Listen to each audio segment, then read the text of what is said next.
Morning glory, America. Bonjour, hi, Canada. And they can actually hear me say that. I've arrived at the northern boundary, I hope, by now. Something might have happened along the drive, fetching Mrs. Hugh and I heading north to patrol the Canadian North Woods to make sure no one gets across the border. But while I'm gone, or at least getting set up and getting the antenna up and the generator going, Ed Morrissey is in Texas, because I'm sure it's just as nice and cool in Texas as it is up in the northern border. So, Ed Morrissey, thank you very much, my friend. Take it away. Thank you, Hugh. This is Ed Morrissey coming to you live from the ReliefFactor.com studios in Texas. Welcome to the Hugh Hewitt Show. Great to be with you today. Lots to discuss, not necessarily including Hugh's backyard generator, but we've got a generator question of our own today, which is, what is this economy generating? Is it going to continue to generate rapid growth as Janet Yellen promised yesterday, or is a recession coming as a previous Democratic Treasury Secretary promised? Now, you've got two very different looks at this coming to you from Democratic Treasury secretaries. Let's take a listen to Janet Yellen yesterday talking about what her outlook is on the economy. I expect the economy to slow.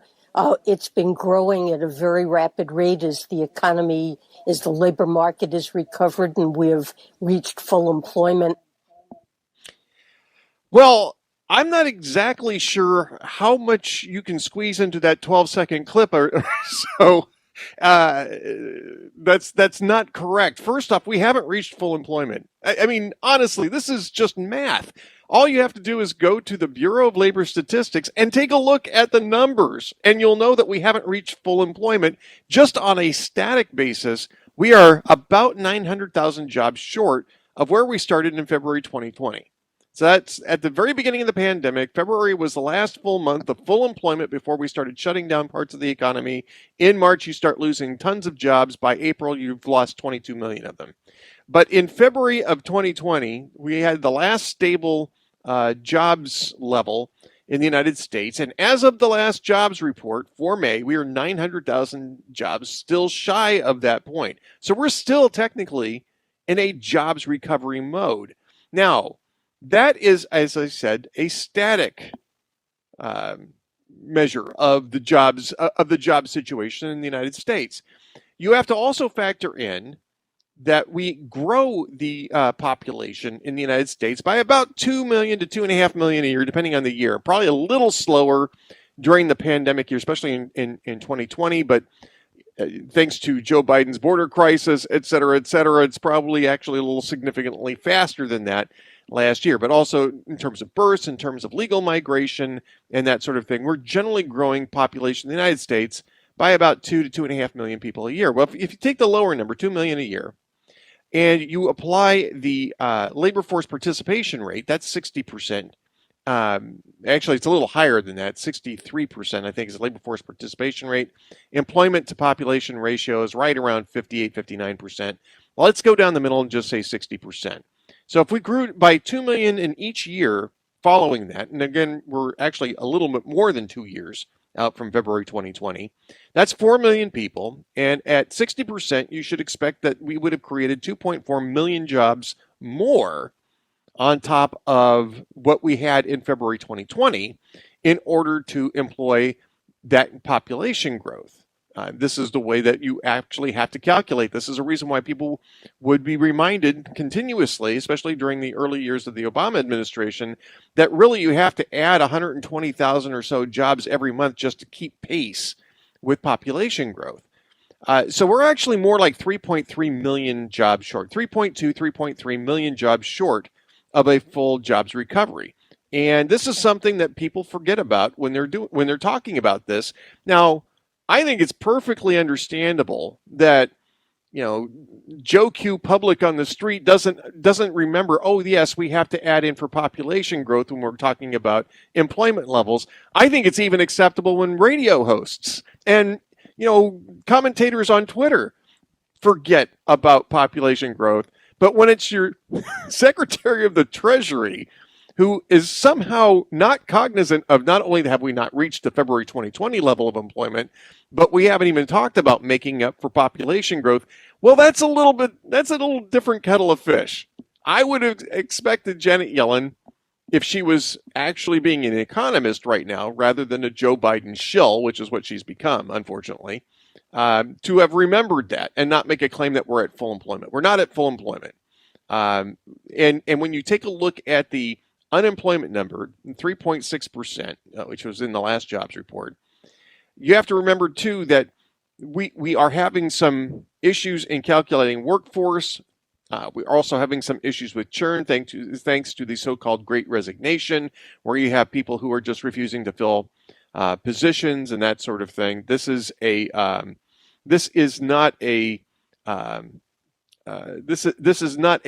necessarily reliable indicator of where the job situation is right now. One of the ways you can tell this, by the way, is the fact that you don't have the same wage pressure that we had before the pandemic started. We were having wages go up as sort of a natural progression. We then had wages go up as in the pandemic, as we were recovering from the pandemic, because we had a whole lot of jobs open up at once and people were refusing to fill them. That has slacked off.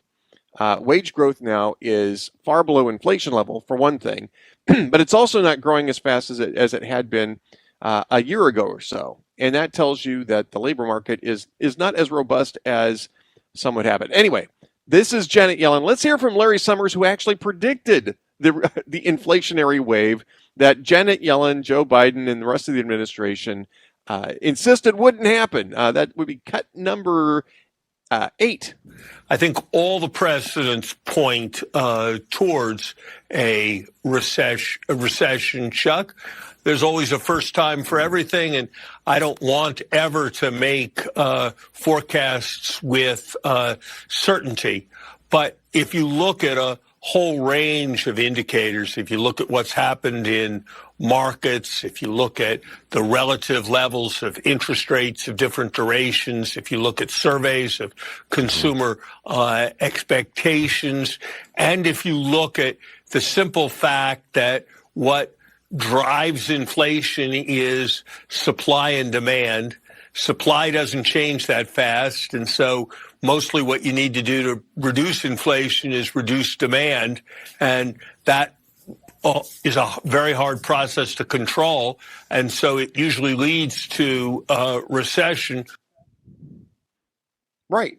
It usually leads to recession, and the reason why it usually leads to recession is because you have a tightening up of, especially when inflation rates are going up, Fed rates are going up, you have a tightening of the money supply, which then cuts into business investment. And when you take a look at what's been going on in the economy, you can just we're going to be talking about this all hour, by the way, because this is very complicated. It's very complicated, but it's not that difficult to understand. When you take a look at what's been going on with consumer spending, which is one of Janet Yellen's points, and also one of Larry Summers' points in contradiction to Janet Yellen, is that you see that after the sugar high of Joe Biden's stimulus package and the final Donald Trump stimulus package, which was never actually allowed to work itself into the economy prior to Joe Biden's American Rescue Plan, you see that you have this initial sugar high in the first 2 quarters of 2021 of double-digit growth in consumer spending, because all of a sudden consumers were flush with cash and they start spending the money. This is before the supply chains, of course, are fixed. And that is what starts off the inflationary wave.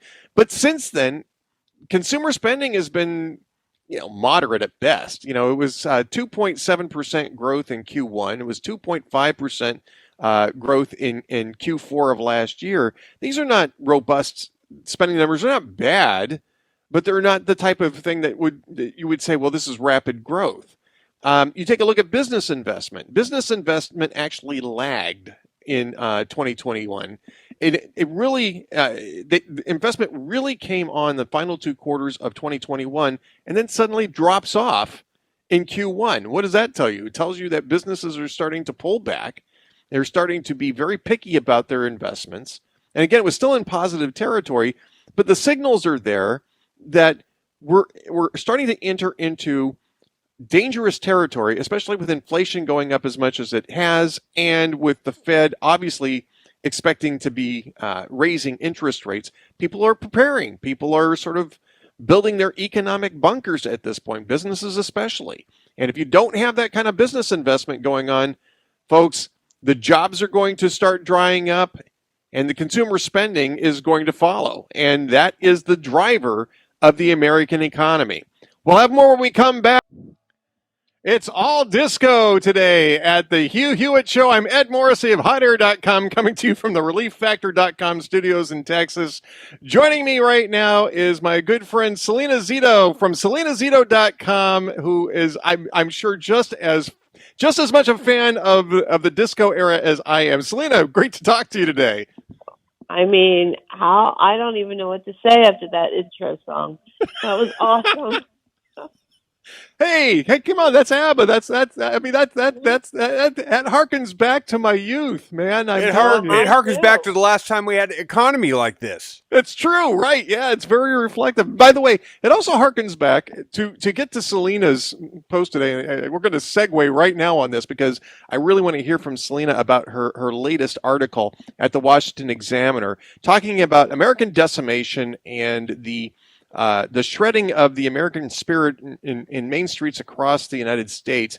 Yeah, I remember the 1970s as a teenager, right? And we were struggling with the American spirit in the 1970s, and for some of the same reasons, right? The economy was bad, energy was mismanaged.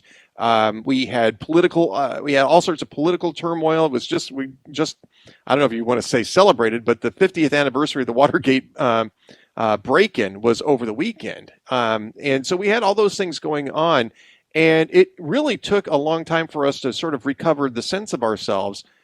We're seeing that right now, and I think your article here in the Washington Examiner from yesterday, Salena, is amazing, and I think it really drills down on a particular manner in which this is happening now. Oh yeah, absolutely. I was actually in the neighborhood that I grew up in. I spent a couple of days there, just going back and forth and observing what was happening, and it's amazing. I don't know if amazing is the right word, but just watching, just in this one corner, it's turned into there's a Civil War statue there. It's the Hampton Battery, and it was always just this very lovely little corner of the park, and it's an open heroin market. I mean, there were the drug trade was going on there. There was at least 20 to 25 people there going back and forth. There was a woman who was dancing around. I mean, not like in Dancing Queen, but sort of very erratically. Then the next thing I know, she just collapses. She's overdosing. There was a gentleman, and I use that term loosely, who leaves the homeless camp that just sprung up recently, walks into a neighbor's, across the street. I watched him. Walks across the street down this residential street, comes back with a very lovely patio chair and walks it back down in the middle of the street and places it in front of his tent in the homeless camp. Yeah, it's the impunity of lawlessness. I think that reminds me a little bit of the 1970s, but I'm not even sure it was quite this bad and catastrophic. You write, we are watching in real time the unraveling of our social fabric in cities, suburbs, and small towns. It is decaying right before our eyes, with governmental and political inertia making it all possible. And I think that, I mean, you're talking about something that you saw in a microcosm that I think everybody relates to, because I think I was visiting my old stomping grounds in Orange County, California, and I've never seen homelessness in that area of Southern California like I saw it when I was out there. I mean, it's just exploded all around. I lived there 25 years ago, and it was nothing like that. And I realize that kind of makes me sound like an old fogey when I say I lived there 25 years ago. But I mean, it's not just the inner cities is my point. It's everywhere. Right. And I think I think, Ed, the really important thing to note, and I called the city council person, who was about as helpful as a doorknob, and he's like, well, they're city services, and I said, this isn't about a lack of city services. Right. This isn't about a lack of shelters. This is mental illness that we're not addressing. And we see that problem with the drugs. People self-medicate. Today there's still this stigma with mental health. This is, we see that with the problem with guns. But nobody wants to ever address mental health. Right. Ever, not in a meaningful way. And the police, I talked to the police off the record, and they're like, we can't even arrest them. There's no political will to do anything about the crimes that are being committed. Salena Zito from SalenaZito.com. You got to go to SalenaZito.com because she writes for the Washington Examiner and also for the New York Post and contributes at CNN. So you can get all the links at SalenaZito.com. I'm Ed Morrissey of HotAir.com. We'll be right back. Welcome back. This is Ed Morrissey of HotAir.com. Joining us now, probably far too young and sophisticated to enjoy disco music, Josh Kraushaar of National Journal, at Hotline Josh on Twitter. I've been digging the disco music all day long. What's your position on disco, Josh? Yeah, well, I'm more surprised you like disco. I am a little too old or too young for disco, but I will acknowledge it's not my kind of music. But I did not know that Ed Morrissey was a fan. So that is news you can use. It is news. It goes right to credibility, as they say in court. So yeah, it's I fully acknowledge that. But you've got tons of credibility. You're covering all sorts of great stuff at Hotline, and I just want to run a couple things really quickly by you. First off, today's a decision day from the Supreme Court. We were just discussing this off air. I don't think anybody really expects the big decision to drop today, right? I mean, just based on logic, it does feel like the court wants to drop the case at the very end of the session and go on vacation and get out of town. But look, we'll have to see. I also think based on who would be more likely to write that decision, Alito, most likely, I guess, you probably are more likely to see it at the end of the session, not in the first week. I think you're right. But just so everyone's aware, it is a decision day. There's still 18 decisions left in this term, and this week and next week is going to be, I think, at least 4 announced decision day. So we should expect 4 or 5 decisions a day. So just keep an eye out for it. Possible it's going to drop today. I don't find it likely. I know, Josh, you were looking at a Financial Times interview with Hillary Clinton. We were just discussing this, which I think that the initial reports off of that were, I don't think it were misleading, but I think that there was a focus on it that sort of eliminated some of the other context of this, which is that Hillary Clinton is telling the progressive wing to maybe sit down and shut up for a while so they can win elections. I think that that's actually a rather interesting development, given that she was really all in with the progressive wing after she got past Bernie Sanders, of course, in the 2016 primaries. She really went all in with the progressives on that 2016 election. I mean, do you see this as maybe part of a sea change within the Democratic Party, or is this just nibbling from the sidelines at this point? Well, that's a really interesting point, Ed. It feels like between 2016 and 2020, after Trump got elected, progressives became not just super progressive, but they became ultra woke. And Clinton, based on her age and frankly, that she ran a campaign pre some of the worst excesses of the far left, as far as like cultural issues, wokeness goes, she almost seems like a dinosaur, and that she can actually say, don't defund the police. That's crazy. And she didn't have to indulge in that rhetoric in her own campaign, in her own primary against Bernie Sanders. So, yeah, look, I've been saying this for a while now. I think it's implausible that Biden either runs or effectively runs in 2024. And I think it's going to be really hard, especially the way the economy is headed, for anyone with ties to the Biden administration to be politically savable. It's going to be a really tough environment for anyone, whether it's Biden or anyone serving in his administration, his cabinet, to have, you want to have an outsider. You want to have someone who doesn't have that baggage. And, I've been talking about governors or people outside of Gavin Newsom, Jared Polis, governors, folks outside of Washington. But, Hillary Clinton also fits that bill as someone who was exiled after losing the 2016 campaign. She's younger than Joe Biden. She did say in this interview, Ed, that she's not running for president again. So you got to, I guess, take her at her word for that. But it does sound like, why would she be doing an interview in Washington if she didn't want her name out there, if she didn't want some more Hillary Clinton buzz to get in the Beltway a couple of years before the election?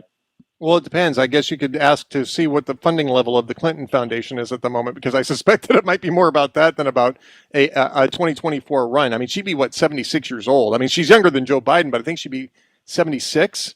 She's younger than Biden, and she's younger than Trump. I mean, that is crazy that we're kind of saying 76, 77 is the new, 67. But, I mean, I think Trump is going to have his own obstacles, own challenges, but I think he's in a little more stronger position in the Republican side of the field. But this is grumpy old men part 2, and I'm not sure if that's what voters want in 2024.